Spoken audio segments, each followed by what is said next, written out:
സംഭവം പറ. കുത്തി കുത്തി കൂടുണ്ടാക്കാൻ അവൻ പ്രാക്ടീസ് ചെയ്തുകൊണ്ടിരിക്കുകയാ. ഏത് മരം കണ്ടാലും അവൻ കൊത്തും. അന്നേരം തൊട്ടപ്പുറത്ത് ഇത്രയും വലിയൊരു കൊമ്പ്.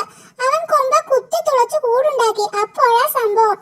ഒരുത്തൻ കൊമ്പ് കുലുക്കി കുലുക്കി അവനെ താഴെ ഇട്ടു ചേട്ടാ, താഴെ ഇട്ടു. കരയാതെ കരിഞ്ഞുണ്ണി. കരയാനൊന്നും എന്നെ കിട്ടില്ല. ഓർത്തിട്ട് എന്റെ ചോര തിളക്കുകയാ. എന്തേ, നമുക്ക് അവനോട് പകരം ചോദിക്കാം. വാ വാ, വരട്ടെ വരട്ടെ. ഈ കുലുക്കി ഇട്ടവനെ എന്തു വലിപ്പം വരും? തീരെ കുഞ്ഞാ, ദേ ഇത്രയും പൊക്കം കാണും. ആ, എന്നാ പിന്നെ കുഴപ്പമില്ല. വാ, ചോദിച്ചിട്ട് വരാം. ആരാടാ മരംകുത്തി കുഞ്ഞിനെ താഴെ തള്ളിയിട്ടത്? ദേ അവൻ. അമ്പടാ, നില്ലടാ അവിടെ. പറയടാ, മരംകുത്തി കുഞ്ഞിനെ നീ എന്തിനു തള്ളി?